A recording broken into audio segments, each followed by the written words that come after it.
मुख्यमंत्री योगी आदित्यनाथ ने वाराणसी के संपूर्णानंद विश्वविद्यालय में आयोजित कार्यक्रम के दौरान संस्कृत छात्रवृत्ति योजना का शुभारंभ किया। संपूर्णानंद संस्कृत विश्वविद्यालय में रविवार को मुख्यमंत्री योगी आदित्यनाथ ने संस्कृत छात्रवृत्ति योजना की शुरुआत की। इस दौरान मुख्यमंत्री योगी आदित्यनाथ ने बटन दबाते ही प्रदेश के 69,512 विद्यार्थियों के खाते में रकम पहुंचाई। यह पहला मौका है जब प्रथमा से लेकर आचार्य तक के विद्यार्थियों को एक साथ छात्रवृत्ति दी गई है। मुख्यमंत्री योगी आदित्यनाथ रविवार को सुबह 11 बजे संपूर्णानंद संस्कृत विद्यालय में आयोजित दीक्षांत मंडप समारोह में हिस्सा लेने पहुंचे। उन्होंने प्रदेश के संस्कृत के विद्यार्थियों को पहली बार एक साथ मिलने वाली छात्रवृत्ति योजना का शुभारंभ किया। आपको बता दें कि प्रदेश सरकार ने 23 साल के बाद संस्कृत छात्रवृत्ति योजना में संशोधन किया है। दरों में बढ़ोतरी करते हुए पात्रता की शर्तों को भी शिथिल किया गया है। संपूर्णानंद संस्कृत विश्वविद्यालय सहित संबद्ध महाविद्यालय व संस्कृत विद्यालय के छात्रों को एक साथ छात्रवृत्ति दी गई तो सभी के चेहरे खिल उठे।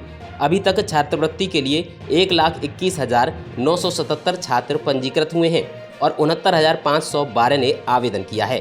पहली बार प्रथमा स्तर यानी कक्षा 6 से 8वीं तक के विद्यार्थियों को यह प्रावधान किया गया है। छात्रों के अभिभावकों की आय सीमा के प्रतिबंध को भी हटा दिया गया है। गरीब छात्रों के लिए छात्रवृत्ति होनी चाहिए, मिलनी चाहिए। वंचित छात्रों को ये छात्रवृत्ति मिलनी चाहिए। ये अभिनंदनीय प्रयास हुआ, लेकिन संस्कृत को क्यों उससे उपेक्षित किया गया ये मैं नहीं समझ पाया। अभी तक संस्कृत के केवल 300 बच्चों के लिए स्कॉलरशिप की व्यवस्था थी और उसके लिए भी छात्रों को पता नहीं था, कोई आवेदन नहीं कर पाता था। कुल 300, 25 करोड़ की आबादी है। मैं आश्चर्यचकित करता था संपूर्णानंद संस्कृत विश्वविद्यालय से जब प्रथमा, पूर्व मध्यमा, उत्तर मध्यमा की भी मान्यता प्राप्त होती थी, तब नेपाल और देश के अलग अलग जगहों के छात्र काशी में भी, गोरखपुर में भी अध्ययन करने के लिए आते थे। सन 2001 में उत्तर प्रदेश संस्कृत परिषद बनी और परिषद को मान्यता नहीं मिली, लेकिन छात्रों का प्रवेश होता रहा। कभी प्रयास नहीं हो पाया कि इस संस्कृत परिषद को हम मान्यता दिला पाए। मैंने जब एक बार छात्रों की संख्या के बारे में पूछा कि वे संस्कृत से छात्र क्यों भाग रहे हैं, पता लगा कि मान्यता न होने के कारण बाहर के बच्चे अब आने से कतराते हैं। हम लोगों ने मान्यता बहाल करवाई।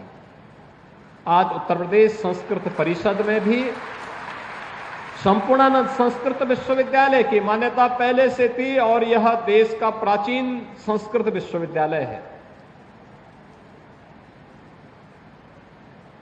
अपनी एक लंबी यात्रा इस संस्कृत संस्थान ने आगे लेकर के चला है, बढ़ा है, गौरवशाली परंपरा के साथ आगे बढ़ा है। लेकिन संस्कृत परिषद को मान्यता तब मिल पाई जब हम लोगों की सरकार 2017 में आई और आज उत्तर प्रदेश संस्कृत परिषद को भी मान्यता है। अब मैं देखता हूं छात्रों की संख्या में बढ़ोतरी, लेकिन एक उपेक्षा का भाव जो देखने को मिला था। और आज इसीलिए हम सब आज यहां पर उपस्थित हुए हैं कि अभी तो हम लोगों ने यहां पे संस्कृत के बच्चों के लिए, मैं आश्चर्यचकित था, पहले तो स्कॉलरशिप नहीं मिलती थी, उसमें भी आय सीमा जोड़ दी गई। तो हम लोगों ने कहा नहीं, संस्कृत के साथ जुड़ने वाले हर छात्र को ये स्कॉलरशिप मिलनी चाहिए। और आज जिस स्कॉलरशिप को हम लोगों ने वितरण कार्य प्रारंभ किया है, प्रथमा से आचार्य तक अध्ययनरत समस्त छात्र छात्राओं को संशोधित छात्रवृत्ति योजना का लाभ मिलेगा। वित्तीय वर्ष 2024-25 में संशोधित संस्कृत छात्रवृत्ति योजना को पूर्व की भांति ऑफलाइन संचालित किया जाएगा। वित्तीय वर्ष 2025-26 से ऑफलाइन व्यवस्था लागू की जाएगी। भुगतान वर्ष में 2 बार किया जाएगा। प्रथम किस्त का भुगतान दशहरा से पूर्व और द्वितीय किस्त होली से पहले मिलेगी। वर्तमान वित्तीय वर्ष में छात्रवृत्ति के लिए 10 करोड़ की धनराशि स्वीकृत की गई। प्रथम किस्त की धनराशि 5.86 करोड़ सभी जिलों को भेज दी गई है। अलीगढ़ निधि के लिए वाराणसी से ब्यूरो रिपोर्ट।